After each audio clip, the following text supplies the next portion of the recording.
Hey, welcome to episode 10 of Comic Art Live. We've got a really fun show planned for you today.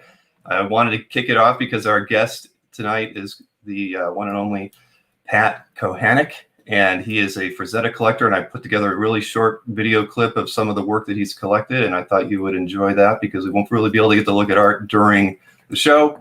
So without further ado, here is a quick introduction to the work that he's collected. The galleon is on the left, and a painting called Madame Derringer is being shown now. This is the famous Funnies 211 cover from 1954. This is actually a King Kong painting that is painted over the Creepy 11 cover that was very similar to that. Of course, this is Carson of Venus from 1972. This is a Jungle Girl sketch that was done for Sheldon Dorff, the creator of San Diego Comic-Con. Obviously a self-portrait of Frank. And finally, a Banff Doubleday plate from 1972 and One Very Happy Collector.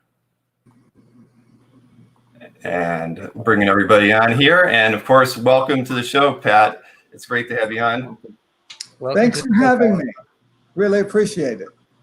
Well, we've emailed a lot in the past, and it's always been fun keeping an eye on your collection. So you were somebody that I wanted to talk to, so I was really glad that you kind of reached out to us and wanted to be on the show this evening. Well, I had seen some of the things that some of the shows, and I thought one of the things that might be worth hearing a little bit about is some of the really early comic art stories back from the '60s. And because I actually go back to cons in the '60s. That might be kind of a cool a thing to bring to the table. Absolutely. Well, we always start off asking the guest what their origin story is, but I hope that you include, because one of the notes that you had sent me was a visit that you had to Bill Gaines' office in 1969 when you were 15 years old. So obviously, I'd like to know how you got started, in comic fandom and collecting original art, but I hope that you would include a little bit of that story. Well, I can start with the Bill Gaines story. It's sure. My brother, another guy. My brother was 3 years older than me, and a friend of his and myself. In that era, were comic collectors, and we came across quite a nice Golden Age collection, and we sold it at the New York Comic-Con. I'm from Detroit, and I lived in Detroit. We flew out to the New York Comic-Con, and we had an idea that the next year we might make a reprint magazine fanzine and sell it at the New York Comic-Con. And so you may go onto eBay and look and see back from around 1969, there's a book called The Best of Weird Science Fantasy. It's a black and white reprint of ECs. And we had some old ECs, and we wrote to William Gaines and asked for permission. And he said, I'll give you permission if you come out and meet me. And so we printed this book. And like I say, if you're interested, it's a black and white. It, of course, has Weird Science Fantasy 29 on the cover. And we went out, and lo and behold, Bill Gaines had us into his office. The book, by the way, the inside cover has an original by Rich Buckler, who was a young comic artist in the Detroit area. And this was before he had ever done any professional work. And so we went into Bill Gaines' office, and Bill Gaines was like out of his mind. He was wild. He had a sink that ran upwards. Okay, of course it's mad. So you had to figure that he had to have some really zany things, but he had a sink, literally, that ran in a plastic tube upward. He had a giant gorilla mask on his desk. He was, this big hulking guy with wild hair. And he was very gracious to us. He looked at this as a fan project because I think no one had done much with EC from the mid-50s until really the 70s. And they were just putting together the Vault of Horror, that hardback that came out. And so, we didn't make any kind of money on it. But it was a really cool thing. And I actually have a copy of it signed by L. Williamson. L. Williamson was at one of those early 60s cons in either the 68 or 69 Detroit or New York con and signed my copy. So that's the story of William Gaines. He let several basically fans come in and reprint for comic collectors some EC science fiction and squeeze play, of course, by Frazetta. And that's the William Gaines story from 1969. Quick question, Bill. Did he let you scan originals? Oh no! Okay, that's what I was wondering. No, we printed it off the comics. It was. Okay, I was wondering. Mike, there was no scanning back then, Mike. It's a really pictures, mimeograph, photocopies, practically. But it's a really good point, Mike, because in that era, art was scarce. In the mid 60s and late 60s, art was quite scarce. And so if you went to the Detroit Triple Fanfare, I bought from Jerry Bales a Dr. Fate Hourman page. I think it was $12. Murphy Anderson? Murphy Anderson, Dr. Fate Hourman page from the Psycho Pirate story. Is that the showcase? Showcase, yeah, from the Psycho Pirate, the second issue. 56, yeah, I think it was $12. And of course, Jerry Bales had some kind of pipeline to DC, obviously. He did. He had emailed all those letters to them. And Jerry at that era was publishing, and comic art aficionados would be interested to know that he called his fanzine the Panelologist. And so I actually have the copy that Jerry Bales gave me at the 69 Detroit Triple Fanfare. And so he was one of the people that had a little art. But the Detroit con had very little. The New York con in 68 or 9, my recollection is being from Detroit, there was a little bit more of a DC influence. I and many of the other collectors in the 60s were much more DC than I think in New York was much more Marvel. That's just my opinion. I could be wrong on that. So maybe I gravitated more to the DC, but the entire Brave and the Bold 36 was at the 69 New York Comic Con, and I believe it was $15 a page. Wow. And there also was an Adam Hawkman cover. It was literally the 69 con the art had just gone from twice up to the smaller size. Right. And so I think people thought the smaller size covers were junk. Right. And so, they were like, oh my God, that was just done. So the Joe Kubert Adam Hawkman cover where Hawkman is holding the dead Adam or whatever in his hand. That my brother bought for $15 at the 69 New York Comic Con. Right. Now, did regular guys have these, or did you know who the dealers were? Were they regular comic guys? I don't know. I think the dealers in that area were kind of a hybrid of comic and comic art, and they were comic guys that had art, probably. But I do know Russ Cochran bought a number of the comics that we brought to the 68 Sulin Con. He bought a big chunk of that collection. There was a Cap One. I mean, there was some great stuff in that collection. But yeah, comic art was scarce. And I was telling Bill yesterday that one of the other amazing things that I got to see was the collection of the late Ed April. And Ed April, was an icon. He lived in the comic art arena. He did those early Johnny Comet reprint books and Modesty Blaze and some other of those early reprint books.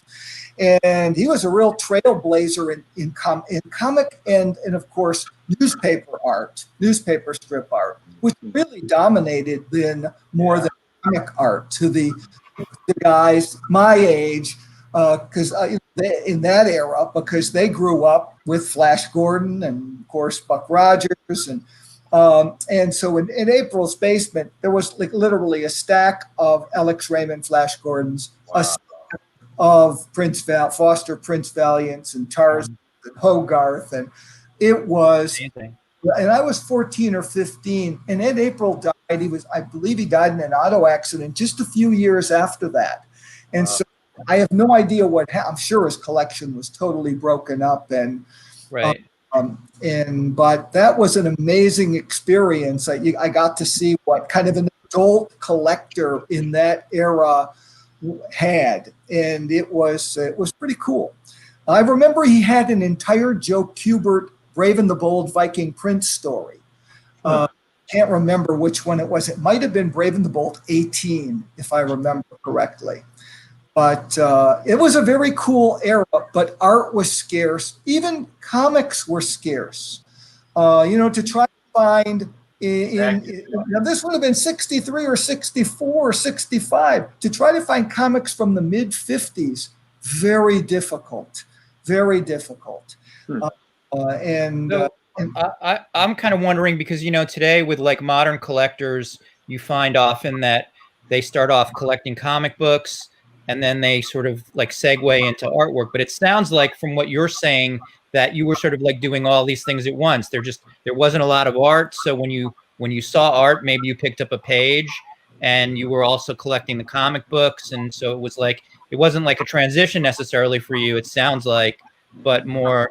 I mean, I was looking at some of the articles that you wrote for a comic book marketplace back in the day, and one of the things that struck me that I thought was interesting was you were talking about the Mile High collections and how that collection specifically redefined collecting for Golden Age. Like I thought that was like a really interesting quote. It's really interesting also that collection really brought me back into comics. I went to medical school, obviously, and then I was an undergrad, then went to medical school, and then was a resident. And ironically, I was a resident in San Diego at San Diego Children's Hospital. And then I was a fellow in intensive care at National Children's in Washington, D.C., and during all of those years, I left comics completely. I never went to the San Diego Con, despite living in San Diego for 3 years, because I was working in that era. We did like every other night call. I hear med school is tough. Well, back in the earlier era, it was tougher. Now there's an 80-hour work week maximum. Okay. In the era that I was, there was no limit to the amount of call you could be assigned. Wow. And, so it was. But then, what's so interesting, when I was in Washington D.C., I went to just this little local comic convention, and who was there but Joe Virinal and Jay Maybrook, the original Sparkle City Comics, and they pulled out a box, and in the box was the entire adventure run of the Mile High collection. Of course, that had been cherry-picked by Gary Carter and maybe a couple of other people. I had never seen anything like it.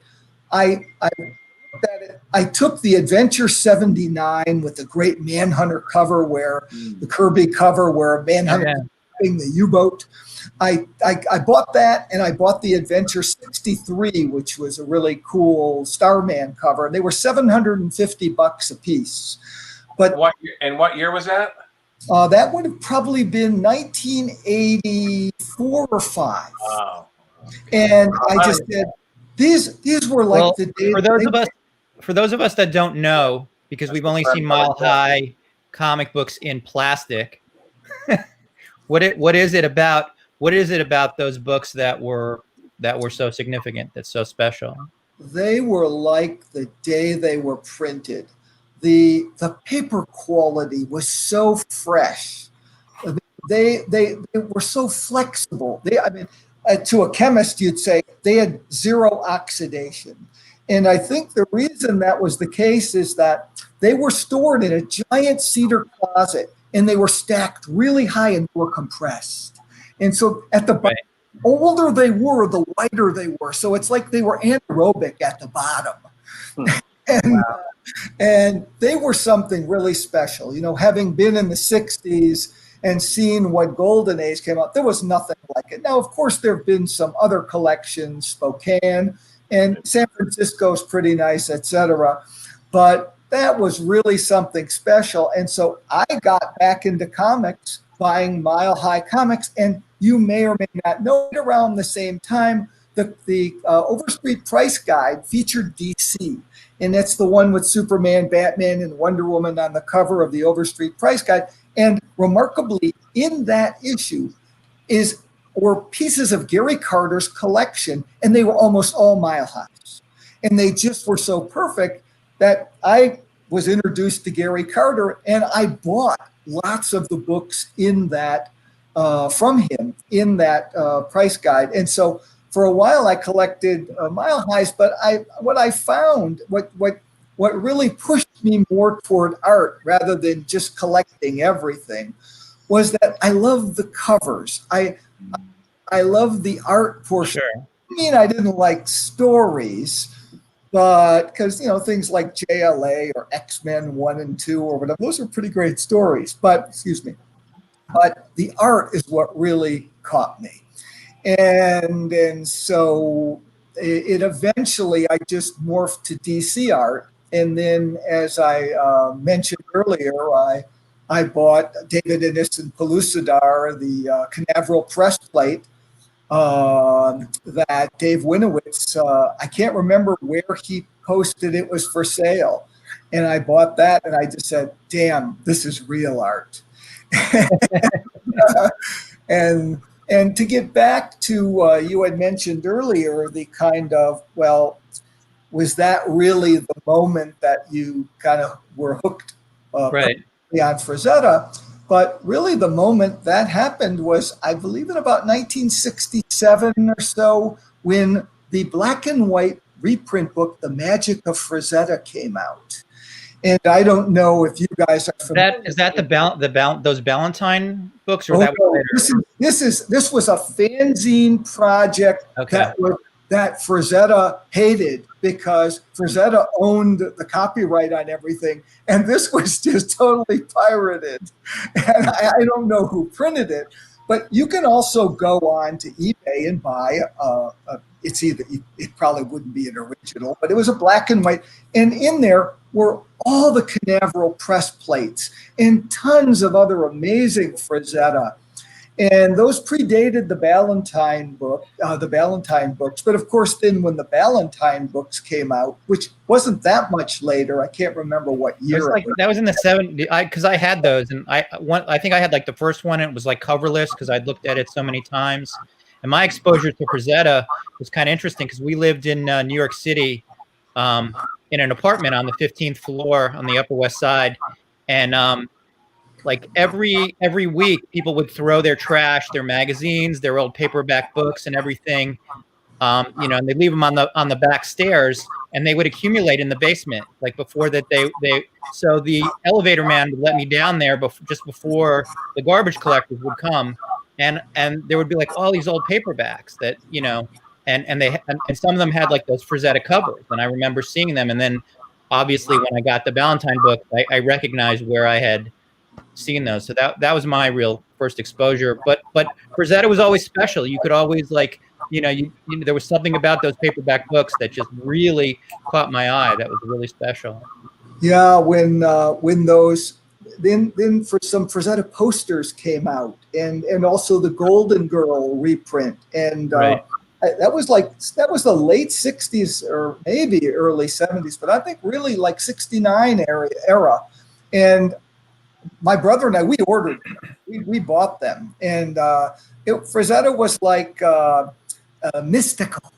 And, when we first saw those paintings in that first Ballantine book, to own Galleon to me is like unbelievable, because that painting Atlantis, some of those kind of magical paintings in there were so amazing. And actually, when I think about it a little, my my interest in Frazetta goes back even further because I think it would have been 1967 or 8. I was introduced, again, with my brother and another guy who were 3 or 4 years older than me, to Gene Seeger. And Gene Seeger in Detroit was nicknamed was Mr. Buck Rogers. And he owned every issue of Fame. He was an adult, an older guy, maybe 50 or 40. He owned every issue of Famous Funnies. That's no minor feat. And but he had 2 copies of the Frazetta Famous Funnies. He bought them off the newsstand. And he told my brother and I, these were so beautiful. Instead of buying one, I bought 2. And he sold us a set of Frazetta Famous Funnies. They were brand new. He had just stored them from the day he bought them on the newsstand. And I think they were like 10 or 12 bucks a piece or what we paid. And that would have been probably 67 or 68. So I saw those. And then again, to get the Famous Funnies cover with 211 with Buck Rogers' gun, that one, wow. You know, it just was special. And I should acknowledge the Manarinos helped me get that because it came off the wall of the Frazetta Museum. And that was kind of a neat day. I had dinner with the Frazettas and got the tour from Ellie, and it was pretty cool. Pretty cool. So you were saying that you're primarily a DC guy, and I guess you what were some of the significant pieces from DC that you either have or used to have that? Yeah, wow. I don't want to depress you if they're not there anymore. No, I don't own them. Many of them went to get the King Kong. Those are from when in 1968. What is being shown on the screen there? That's pretty wild. But what I had at the peak of my DC collection were the cover to Mystery in Space 90, 91, 77, 83. A couple of the pre-Adam Strange covers. I had Green Lantern 3 cover. Wow. I'm sure it's the earliest known Green Lantern. I had Brave and the Bold 36 cover. That's a special piece. Was a postage stamp, you know. And I had Weird Science Fantasy 23 cover. I had 50 Girls 50, the cover to 50 Girls 50. I think it's Weird Science 20, if I remember correctly. I'm trying to think of DC. I had JLA 14. I had very transiently the cover of the detective with the giant elephant on it. Oh yeah, that's beautiful. Oh, what a that is a truly great Infantina. That went to Dave Mandel in a trade for one of his 2 Frazetta oils. And I have Dave Mandel's The Lost Continent. And so that got traded to me for that, in essence. I had, I'm trying to think back. I had the other. I was going to say, when I met you, I always remember you were always into the JLA crossovers. JLA 21 and 22 were always your big thing when I met you. Yeah, I love those. Yeah, those were magical to JLA collectors. Do you still have those JLA crossover pages or no? I don't. I was just curious. I don't. I only have a few DC pieces, and they're on my CAF site. I have that one Adventures cover from you, and that cover I really love.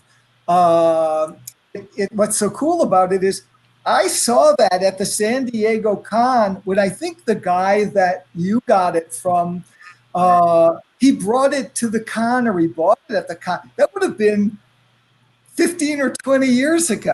I said, well, as a shout out to Gary Dumm, who's an artist from Cleveland. He watches these shows, so shout out to Gary Dumm, who owned that one. Yeah. Well, I vaguely remember. And as a matter of fact, the big elephant cover you got from Jim D'Amico, I believe Gary owned that as well. Yeah, wow, that was really nice. And I also owned the cover where the death of Batman with the giant image of Batman, and he's signing like his will. Oh yeah, yeah. Sure. I own that, and trying to think, I never owned any Flash covers. I did own the JLA 14. I owned several of the tons of splashes. I owned that really cool Kirby Challenger showcase splash with kind of like a giant wheel on it. That was a really cool piece. Even though the Challengers were tiny, it was almost a hybrid between a Marvel PreHero monster cover and a DC superhero cover. Was that inked by Wally Wood? Inked by Wally Wood, yes. I think there's just two of them. Really cool. One of them, too, with remember, there was a big hamster or something on one of them. I remember I didn't. Back then. Yeah, I didn't have that, but I'm just trying to think back. I had a lot. So what do you have against Marvel exactly? No, I like Marvel. I was going to ask if you ever read the Marvels back in the 60s. I did. X-Men 1 and 2. I love the first Marvel comic I ever saw was Amazing Spider-Man #4. And when I was a little kid, I guess whatever that would have been, maybe I was 12 or 13 or whatever, a friend of mine gave me his beat-up copy of Amazing Spider-Man 4, and another person lent me their X-Men 1 and 2. I was kind of poor when I grew up, and so I'll tell you, this is a real cool story. I had like about 8 or 10 warts burned off, and my mom felt really bad because it was pretty painful. I was on the way home. We stopped at a place called Casper's Market, and they sold used comics for 5 cents, and it was pretty cool. He bought them for 2 cents, by the way. And, were they coverless or no? Oh no! Sometimes they had the logo. Sometimes they had the logo removed. Logo's cut off. Copies, but so I believe it or not, the comic that I bought for 5 cents that day was Avengers 4. Oh wow! That comic. So it must have been like, say, 2 months after Avengers 4 came out, because someone bought it, read it, and resold it, and that's what happened in those days. Wow. And so those were some of the earliest Marvels I saw, but we were just more DC fans, and we really liked the sci-fi DC. Yeah. Well, Avengers 4 is not really a good book, so I can understand why you wouldn't be excited. I liked it. I'm not, again, it's not that I have anything against Marvel. Jack Kirby is turning right now, going, I remember really distinctly Tom Horvitz, who you guys I may know. Sure. Tom in the earlier era was one of the bigger art dealers, and right. He I remember him offering me a one of the Amazing Spider-Man pages from the Ringmaster issue. 16. I think it was $2,000 at the time, and maybe $1,500, and that would have been, say, maybe in the early 90s. And I almost bought it. I came really close. I thought it was really a great, I love Ditko. Of all the Marvel, I really, from an art standpoint, I thought Ditko was the most interesting. And, but, so nothing against Marvel. It's so just... I didn't mean to put you on the spot, Pat. I just, I said since you were a sci-fi guy, I wonder if you were ever into the PreHero Marvel stuff then, because they had a lot of sci-fi stories, Yeah. But so nothing against Marvel. Did you ever become friends with Ethan Roberts back in the day? Because he was at those cons back then. I met him a couple times, and he showed me at one of the cons. He brought his list of what he owned. He always had a list with him, and it was pretty formidable and very, very. It's almost like a true collector. He was. It didn't have to be a cover. It was like they were great examples. I think he really had choice pieces that you could get without mortgaging your home or something like that. An example of just about everything. Strip, comic book, EC, Golden Age. Yeah, he was into everything. Yeah, no, I remember that. Another thing would be interesting to you guys is that now in the 60s, Frazetta original art, and as you mentioned, EC original art, Gaines still owned all the EC original art. It was unknown. He of course, it didn't come out till the Russ Cochran auctions of the Gaines art. And so there might have been one or two pages.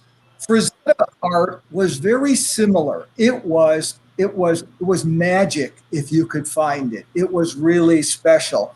And just to give you some idea, to my knowledge in that era, only a single Johnny Comet had come out into the collector's realm.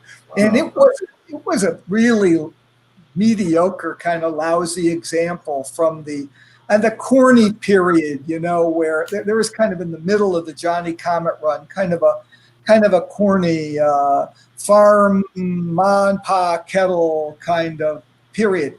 And that was, I remember that being advertised in the Rocket Blast and the Comic Collector. That was the fanzine back in the 60s. Yeah, that everyone, and we subscribed to it. My brother and I subscribed to Rocket's Blast and the Comic Collector. And so once in a while, and this gets back to your question too, Glenn, once in a while you would see a piece of comic art in there, even though 90%, 95% of what was for sale were comics. But once in a while, and literally, I believe it was actually pictured in the in there for sale. I can't remember. It might have been $75 or something like that. And in that era, Fantastic Four 1 was $15. Yeah. So it gives you an idea that was prized. But so I like around I guess maybe it was like 2002 or so. I was trying to buy the Amazing Spider-Man 30 story, the entire story, and the dealer that had that story, collector that had that story, wouldn't sell it. Like, he basically said, well, it's like $100,000, but it's not for sale. So I was like, well, like, I don't know, find something you want to buy, and I'll buy that thing for you. And he couldn't come up with anything, and this went back and forth for months. And finally he said, well, I want this Frazetta painting from the Frazettas. And I said, okay, sure. And he's like, it's like $100,000, and I'll give you the Ditko story. And I said, okay, great. That sounds fun. He's like, well, but the thing is, you have to contact the Frazettas, and you have to give Ellie like a series of checks, like, not just one check for the whole thing, but like over the course of like a couple of months, like, checks of like $9,000 until it's paid off. And then anyway, so I was willing to jump through all these hoops, and I did that with the Frazettas, and I sent them the money, and so I got the. But what shocked me about the story is like I got this fantastic Ditko story, which is amazing artwork, and the painting that he got was like, like it was almost like, it felt like it was like almost like a prelim. It was like an oil, and it was finished, but it was like a whole bunch of different. I don't even remember the name of the. He showed me it, but I don't remember the name of the thing. But it was like all these bodies on top of each other. It was an oil painting, Frazetta, but to him, like, that was magic, and he was willing to trade this like incredible Ditko thing for that. Yeah. So. Well, there was an era that it was unclear that comic art, kind of even like the DC art I had, that what would it really appreciate to? And I would call it the pre-movie era.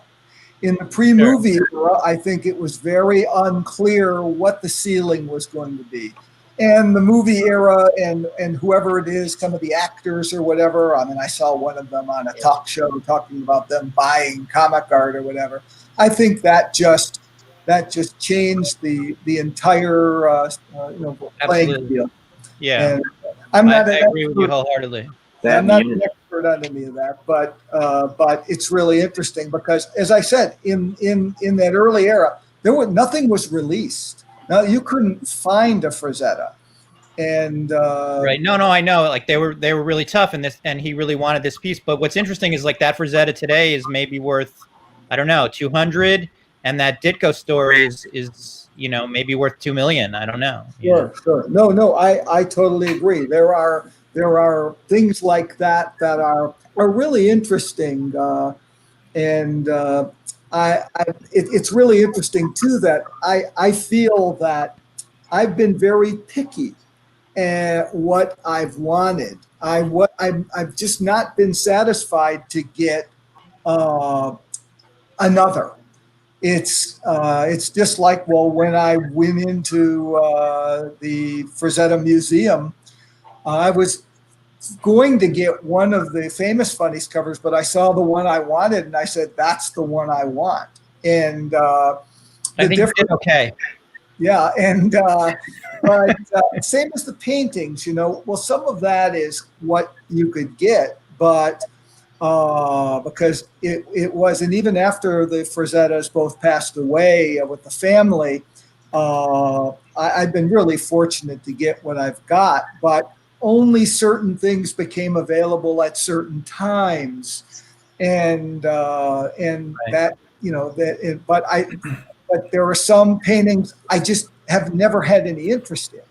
I don't want everything. There are some that just don't do it for me. It's like, I think any comic art collector, they're what's in your wheelhouse, Sure. Absolutely. So that's what we love.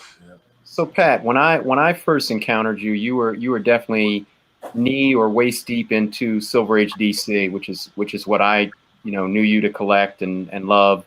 So I'm just curious, when did you sort of, as far as your collecting goes, transition from Silver Age DC into just pretty much Frazetta? Well, as I mentioned, I was I had really focused more. Initially, I took any Silver Age DC, pretty much interior splashes, covers, but then some of the covers and splashes started to go up a little more in price, and so I had to kind of hone down to covers and splashes to really be poised to jump on anything good that came along. But then and I can't remember where the ad was, but Dave Winowitz sold a few pieces, and one of them was the David Innes and Pellucidar Canaveral press plate, and that was in the Magic of Frazetta. That was like on the back cover of RBCC. I mean, it's a hell of a piece, and it's on my site if you want to look at it. It's just amazing, and so I bought that, and that piece was like, wow, this is so good, that I then gradually started to sell the DC and get Frazettas, and slowly but surely kind of morphed more and more into, and then the Manarinos were able to get the King Kong painting for me, and a number of covers went for that. And I remember buying the Carson of Venus. I got the Carson of Venus from Albert Moy. And that's a kind of a wild story, because I drove from Pittsburgh to New York, picked up the painting, and drove back the same day. I was a busy physician. And so I did that in one day. And even non-physicians have had to do that a few times. I can. Yeah. But it's a hell of a painting, and like I say, many artists like it.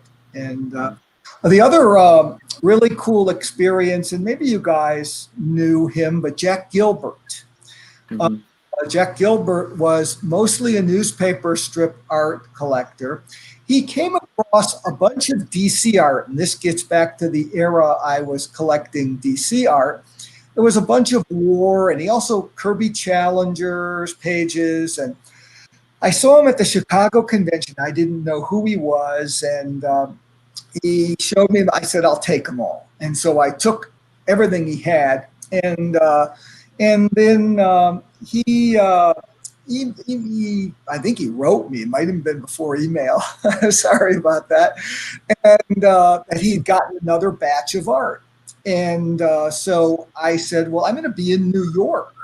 And I can't remember why I was in New York. Might have been a medical conference. And so he invited me over to his place. And he was an eccentric guy, and he lived in Greenwich Village.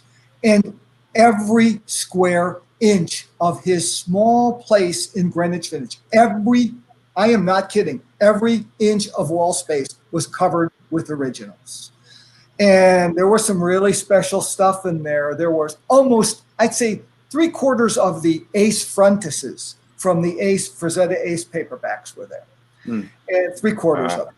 And all framed on his wall. But more importantly were the Prince Valiants that he had. He had the Prince Valiant that was inscribed to Alex Raymond from Harold Foster. And it was one hell of a Prince Valiant. Wow. I can tell you, it was an amazing piece. And it was sitting on his wall. It was, like Al Foster to John Coleman Burroughs. And I mean, he had all these truly famous newspaper strips that were inscribed to different people. And it was really cool. And it makes you wonder how he managed to collect those things, like how he came across them. It wasn't like, you could just look up those things on the internet or even, I would say, he was an older guy. He was an older guy, and again, he was really. Gilbert was a big guy, wasn't he? A bigger guy. Big guy, kind of older I met him guy. a few times. And kind of an eccentric guy, and I was really surprised he invited me over, and but it was a great thing to see because it was just like, holy smokes, it was a museum. Yeah. And very, very cool. And I'm really pleased that, again, it's on my site, the Beast of Tarzan frontis from the Beast of Tarzan Ace paperback I own. And that's the one, the silhouette. There it is. There's that. And if you look at that thing up close, it is just a great piece. And it's one that artists that come to our home gravitate to when they see it. They say, wow, that's the one I like. And I threw up there in this photo something really cool that shows you the care that Frazetta took when he was doing that, because that's the J. Ellen St. John version from 1914 next to it. And it also is a silhouette. So I did not know that until I stumbled on that old Tarzan of the Apes book. But I just thought it was a really great homage by Frazetta for J.L. and St. John, paying that much attention to detail. And so I thought that's a really cool story. And I have one other of the frontises. And again, there are many of them. And some of them just don't do much for me. But the other one I have is from Beyond the Farthest Star. And that came from Tom Horvitz's collection. Before he ever sold his collection, I just loved it. I saw it at an old San Diego Comic-Con, probably around 1990 or something. I think he bought it there. And he was just holding it like he had just struck gold, and it was really beautiful. And so years later, I emailed him and said, would you sell that to me? And he did. And then shortly thereafter, he sold his whole collection. So I don't know whether selling your fault. You did. Whether I was a catalyst. You should say thank you, Glenn. I thank you, Pat. I got some nice things from Tom. But before that was all the stuff in his site. He had some really nice stuff on his CAF site. And before any of it was sold, he sold that to me. And maybe it was just fortuitous timing, but I was really pleased to get that. And he actually sold me the Captain America 100 cover. Oh, wow. In 2010. And what's funny about that is, rather than send it to me, he hopped on a plane because he was living in Las Vegas at the time. And so, I met him at the airport, picked him up, and we went and had lunch together. And he at the time, it was in 2010, was really into these he wasn't collecting art so much anymore. He was collecting these rugs, these southwestern rugs, and he showed me all these pictures of these rugs and really tried to get me involved in that hobby, and said, you know, you can make a lot of money, and these are like, you know, they're really undervalued and they're really great. And I'm like, yeah, but I don't love them like I love comic art. So, well, you know what that reminds me of? It reminds me of Robert Overstreet, who collected ancient Indian arrowheads. oh wow. And even though he collected comics and obviously did well with his guide, Sure. Probably the bane of all collectors to see the prices go up every year, even if dealer books don't sell. You know, it's kind of crazy when you think about it. Did he convince you to collect arrowheads? No, but you can look in some of the guides he talks about, and in his guide, he'd always put an ad in if someone had Indian arrowheads. And these were like the ones from literally when, you know, the few, you know, people came over the ice bridge, and, you know, I mean, Right. Wow. I mean, these were truly, So they weren't the ones that were chipped with Columbus's helmet or anything like that. no, probably, but that's what it reminded me of. You saying that. It's just like, you know, Right. it's collecting. Right. And, Yeah. but, Yeah. I think you get that. It's you know, collectors, they get passionate about something else and they want it to be infectious, you know. And Sure. I think 2 years ago there was a longtime art dealer that tried to convince me to get into collecting old movie posters. And yeah, I had that same experience that Glenn had with Harvitz maybe 10 or so years ago with, hey, there's these Southwestern rugs, and I was like, Tom, no, sorry, not my thing. So Pat, I'm curious, like, obviously you have incredible things that you've collected that you enjoy. What does the future hold for you in terms of what are you collecting now? Like, what do you feel like unsatisfied? Well, I'm not going to say unsatisfied, but what do you feel you want to set your sights on if you're still thinking about getting some things? well, it's arriving tomorrow from the last Heritage, but that really neat Came the Dawn with the guy and the girl, the big close up. I was the winner of that. Oh, okay. Wow. And that will be my 5th Frazetta Came the Dawn. Those are really nice. They're, again, to an artist. Artists come in and say, wow, even though they're unfinished, they're dynamic. They're alive. And so those I really love. And they're affordable, you know. They're not, paintings now are so difficult. Yeah, I hope to get maybe 1 or 2 in my whatever years I have remaining. Right. But I'd love to get another oil, but I get a lot of enjoyment out of those. And so, or of, you know, of any kind of neat Frazetta item. I picked up that convention sketch, the Jungle Girl, the Sheldorf convention stuff that Bill showed in my collection. That wasn't that long ago.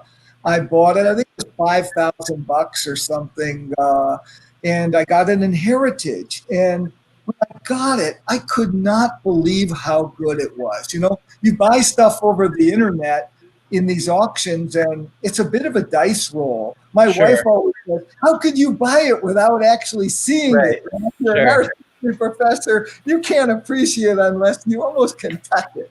I was talking to a collector today actually about that. You know, like sometimes you'll get a piece that you're really excited about and it underperforms. Like, you know, it looked really great, and then you get it in and you're like, oh, I'm not that excited. And then other times you get a piece and it just does exactly what you said. It just like wows you. You hold it in your hands and you go, this is so much better than I anticipated. So it is a bit of a crapshoot when you know, I got that, and it was it was Frazetta's convention sketch to Sheldorf, the founder of the San Diego Comic-Con. And I said, my God, that is a historical piece beyond just being fabulous. It's way larger than I thought. It's just an example of, what really hits me. Sure. And so maybe it is a little bit more the art side. It's like even a Johnny Comet. There are some of them that are just spectacular art. And so maybe that's what I have my eye on. I still also, it's just like we were talking about the Ditko pages you have. It's the art, the just masterpiece art of those that catches my eye. But I also still have a little bit of a nostalgic gene that strikes me every now and then. Sure.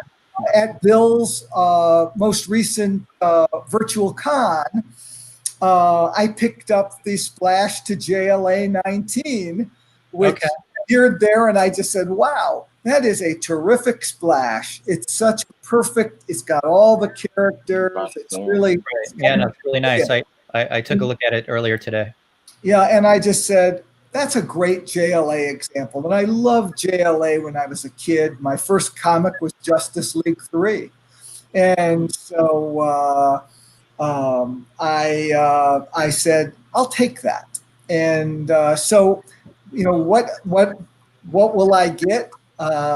It's maybe a little bit of eclecticism there. The other thing that I've found, but even though there's Frazetta dominance, the other thing I've really enjoyed getting, and they're not that expensive, but they're cool and they're extremely difficult, are the actual Frazetta Johnny Comet strips.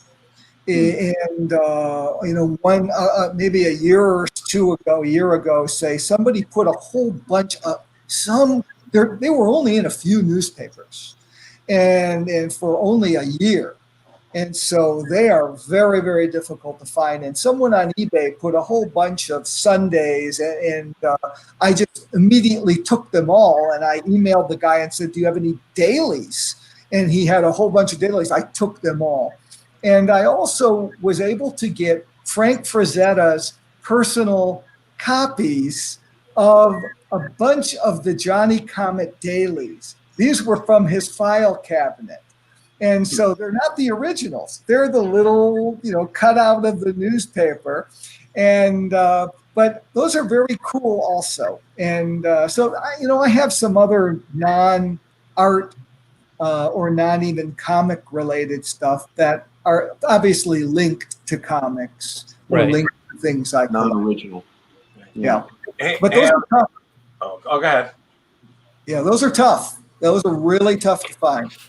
I always find it funny when I have an original cover, what have you, and I have a really difficult time finding a copy of the comic book. I always find that so strange, but I can imagine with strip art, that's a little more common phenomenon as you described.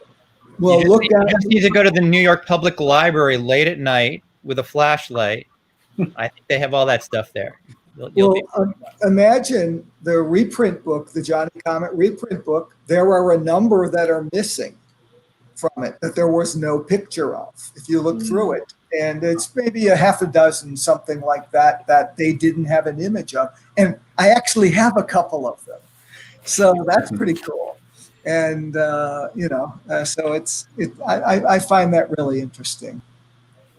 So, Pat, one of the things that I was hoping you could tell us a little bit about was how you got involved with the Sothebys Auction in 1991, because that's really a pivotal point in comic art collecting. I actually just bought a copy of that on eBay today because I was like, I want one. From back then. Hey, yeah. I'm matching.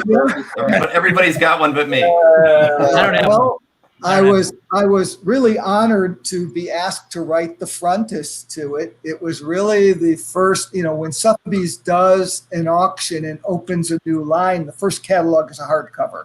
The ones thereafter are softcover. And I, at that point, had kind of gotten a reputation of knowing a lot about the Mile High collection. And being a physician scientist, I guess my approach was maybe a little more scientific than your average person. And there's a code on the Mile Highs that that the store owner had to put on there, and he put the date and he put how many copies he got and from which distributor it was. There's a D distributor and a C distributor, and I guess you could say I was one of the people that helped crack the Mile High code, if you want to say that. But I had a real interest in them, and I had bought quite a number of them. Dave Anderson, a dentist in Arlington, Virginia, had a better Mile High, and to this day I'm sure does. He had Action 1. He has all the Actions and Batmans and Supermans. I collected more I guess at that point what I could get, but more fun, adventure, etc. And Jerry Weist, who was the comic rep for Sothebys, and I don't know if she was his wife at that time, but ultimately his wife Dana Hawkes, who was from Sothebys. I guess they thought, well, maybe a physician will help give a little additional street cred to the Sothebys auction or something. And so they invited me to come out, and they photographed my collection. And so the comics that are pictured in that frontis were comics from my collection, and there's some really great stuff. I picked covers that were just, again, artistically awesome covers, and they liked what I wrote, and they flew me out to the first when the books were graded and authenticated, and I had to laugh because we were in a room, and in that room there were like ancient Dutch masters and around me, and there I am. I think it was 1990 or 1991. Yeah. And, it's really kind of a historic picture because, as you know, John Verzyl's there, passed away. Ernie Gerber passed away, and of course Jerry Weist passed away, and he wrote that he printed the first comic art price guide, and that's kind of a who's who of many of the people in comics and art. And it was amazing because the comics we got to see were truly fabulous, but the comic art was equally fabulous. And it was all there, of course, and because they wouldn't auction anything that wasn't, that they didn't have in their possession. And so I remember seeing, of course, with my Frazetta mind, the story White Wolf from the White Indian or the Dan Brandon Tippy, but the whole story was auctioned there. And there was a lot. I believe the art to Flash 123, if I remember correctly, the cover was auctioned. Cover. And I haven't looked through the catalog in a while, but I have a beautifully inscribed catalog from Jerry Weist thanking me, and of course that picture you saw, truly historic. And it was really neat because I knew Steve Fischler, and of course Gary Carter was there, and I knew Gary and had bought a lot of the Mile Highs from Gary. But I didn't know some of the other guys. Sean Lincolnback, Jim Payette was there. Tom Horvitz, of course, was there. It was really great. It really was. And amazing to be there. It really was. I guess you could say, well, I guess at that point Gary was printing, or it just started Comic Book Marketplace, or right around then, maybe a little later than that. I can't remember definitively, but most of the people were dealers, so it was kind of an honor to be there as a pure collector. Well, everybody says comic art prices. That was the first Sotheby's was the first time that everybody in the world could bid on this stuff, and that was sort of the breaking out of the comic art into the world. That was it. Oh yeah, it was the launching pad. There's no question. And then Christie's the next year obviously tried to compete, and that they were the precursors to Heritage and everybody else, you know. Yeah. No, it's really amazing. My mind's always boggled with what shows up on Heritage because, as I mentioned, in the '60s, comics were scarce. It was really hard to find issues, and especially Golden Age. Good luck. and comic art was even more rare. Right. It was stuff would just show up, and I don't know whether it was stolen out of DC and Marvel. It would just show up, and I remember we had, and I believe the older guy that was with my brother and I, he got 2 Black Canary splash pages, and he got a Flash interior page, Golden Age, that were traded to us for something, and I can't remember. But they came from New York, I'm sure, and I think those were, they were written off and they were cut into panels. 49 they did that a lot. And I think they would have been thrown out, or somebody pilfered them and got them out. And I remember also that I had the entire issue of Showcase 35, except the cover. That was the Atom and the Slingshot. I had the whole entire book. The original. And that got split up. But who was the artist on that?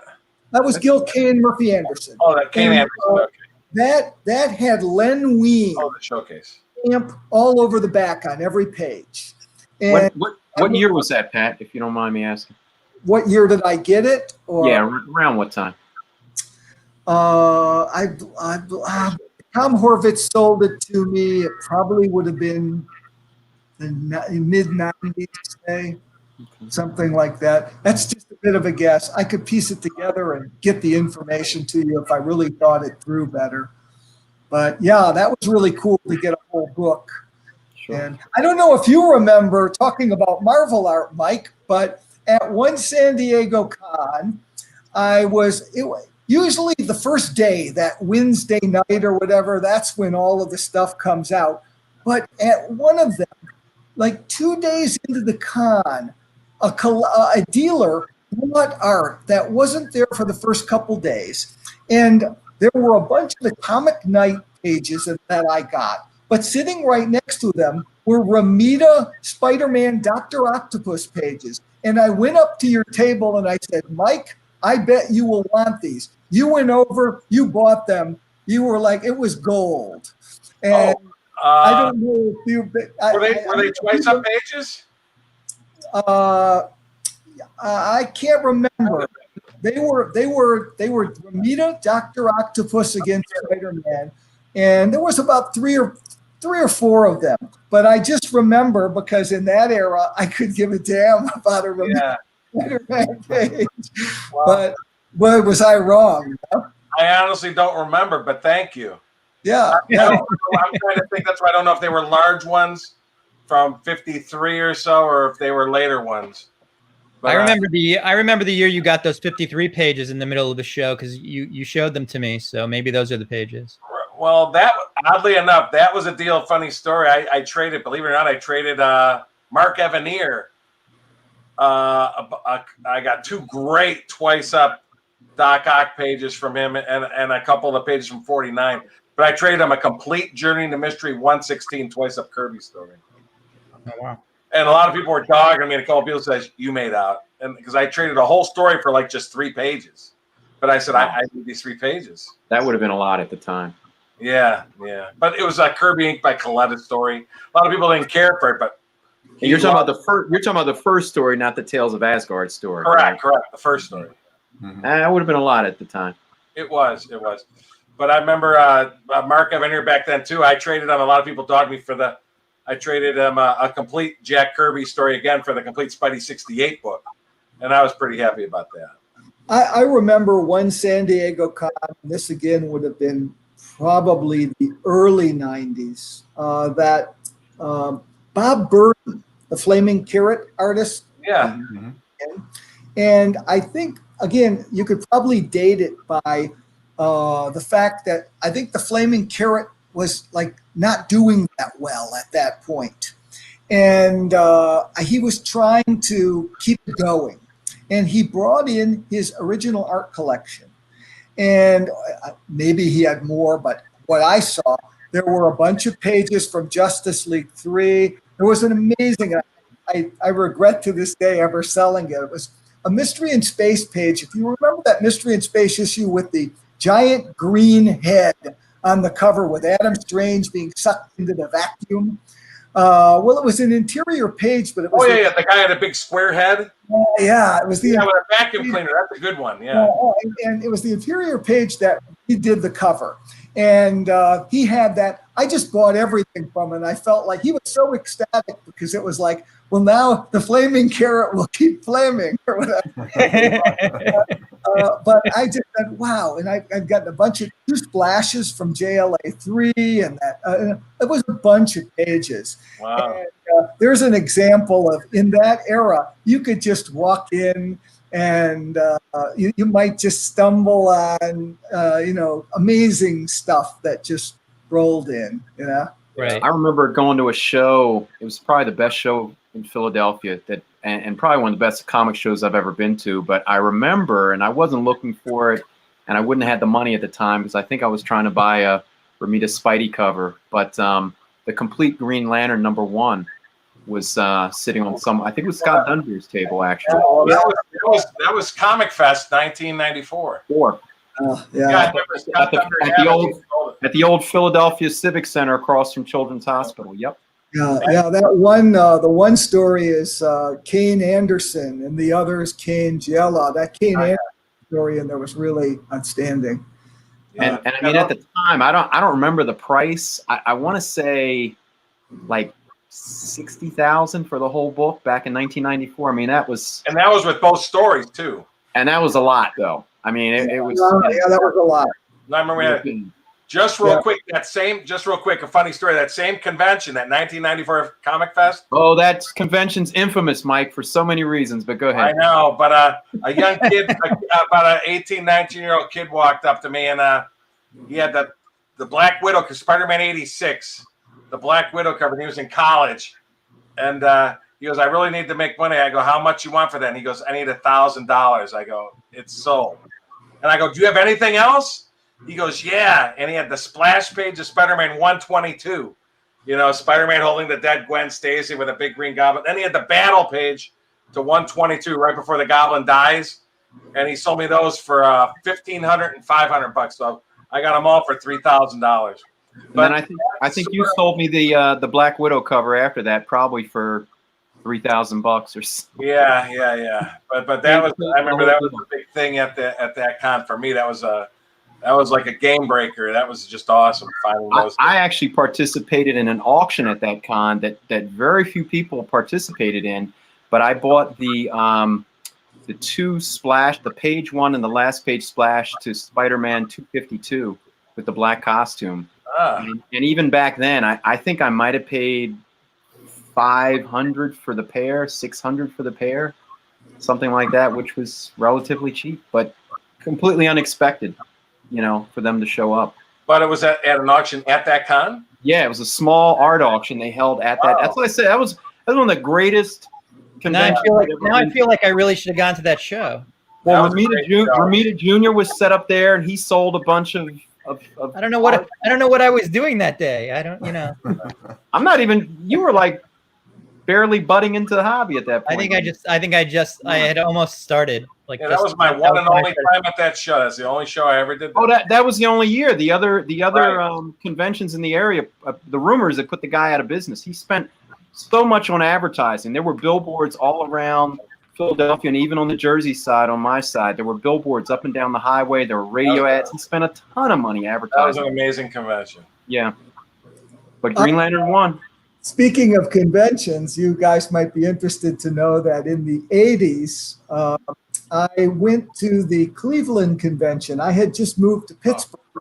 And, of course, Joe Tricarici was at the Cleveland convention. And he, of course, was the person that found the Lamont Larson collection.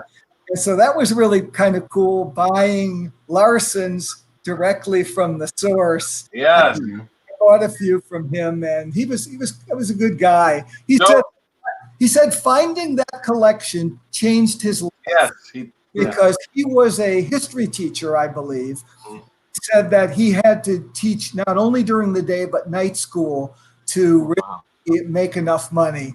And found that collection. He was able to give away his night school teaching.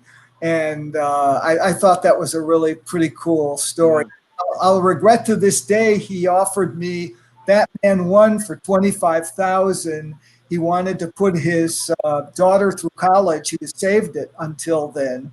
And 25 grand was a lot of money for me in 1986, and so I didn't. It's a lot of money for me now, but I didn't buy it, and I think it's on the Metropolis website right now for $800,000.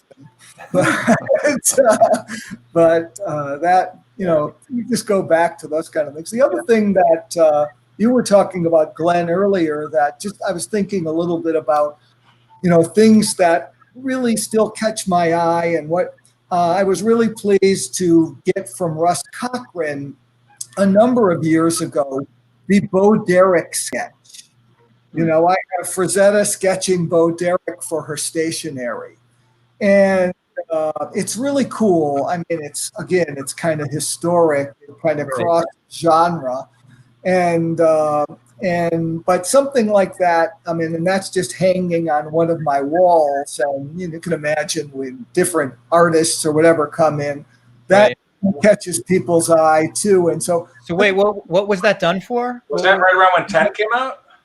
Bo Derek, it's after 10, and Bo Derek had Frank Frazetta paint her for her stationery. For her stationery, okay. I have a copy of her stationery. Sometime or other, a piece of her stationery was available on eBay, and I got a piece of her stationery. But I have the original of the black and white sketch of her.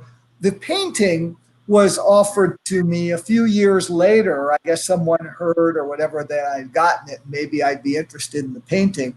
But the painting isn't as good, in my mind, isn't as good as the sketch. But what's kind of cool is it's Bo Derek dangling her husband, the movie producer, John Derek, as a puppet. How fun. The title of her stationery is Svengali, which, of course, is the puppet master. And so it's one heck of a... Cool. So when you send that stationery to your friends, what do they say? Yeah. But that... Again, it's like the Sheldorf piece. They're great art, and they have a phenomenal story to them. And I don't know, you guys presumably were in the Frazetta Museum, but my favorite, there's Ellie, I guess, knowing I was buying Frazettas, told me several stories, but one of them that maybe you know, I don't know, but if you don't, it's really cool that the painting Neanderthal is not painted on canvas, but is painted on a piece of Frazetta's kitchen table. He was notoriously late for deadlines, and the cover of Neanderthal, he didn't have any canvas, or board, and so he cut out. And if you look at the painting, the color, he did not even color the background. The background is the wood of the kitchen table. Wow, that's cool. Neanderthal carefully, and you'll see that the background of the painting is his kitchen table.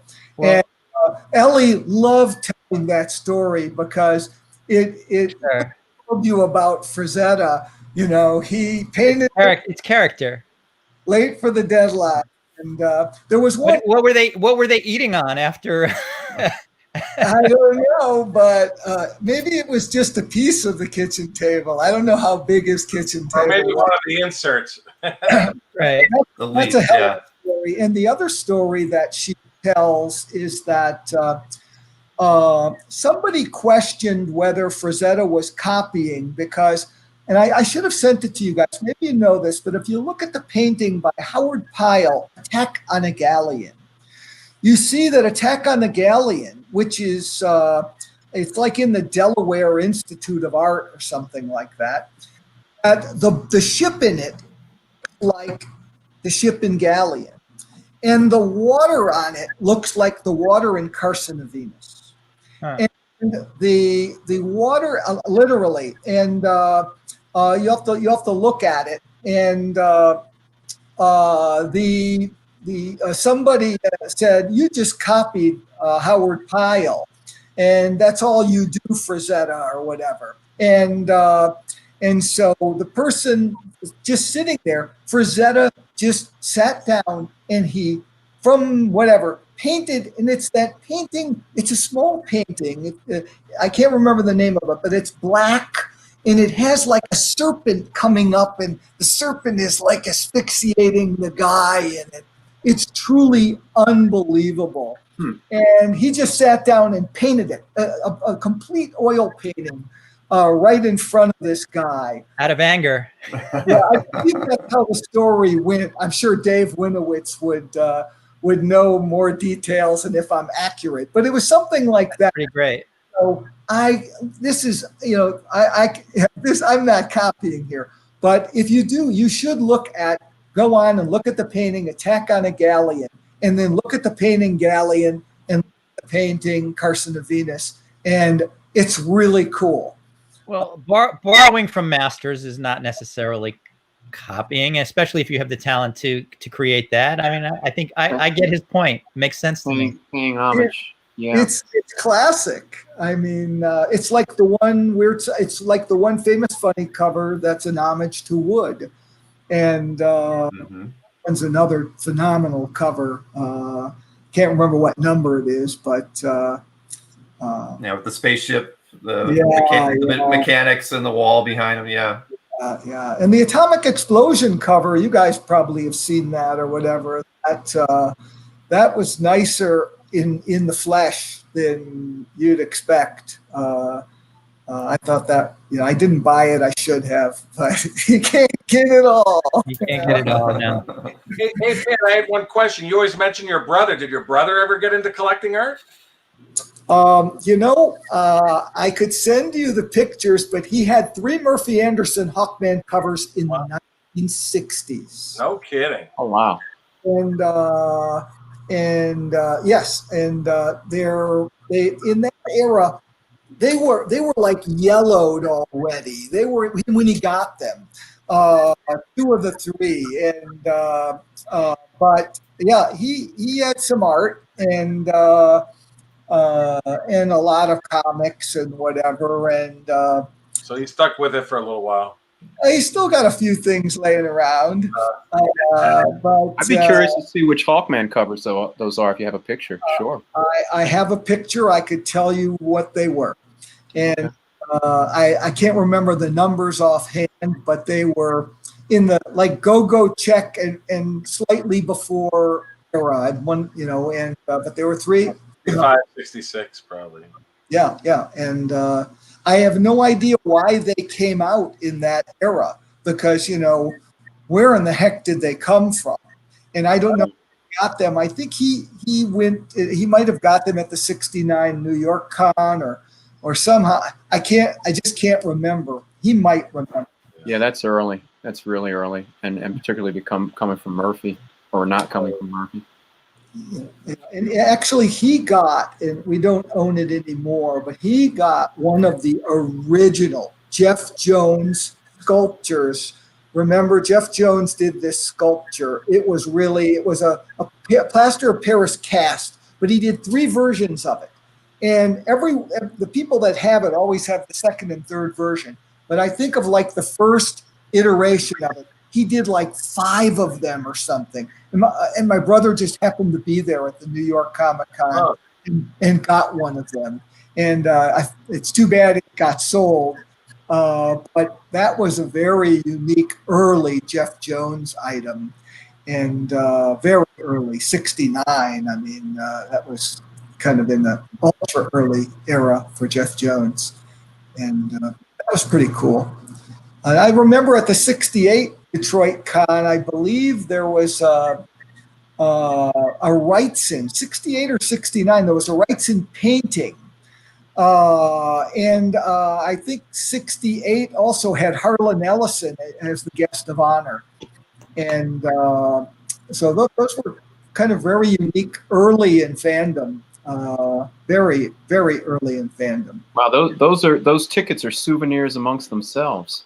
They're pretty cool. Yeah. And those were those tickets or badges or what were they?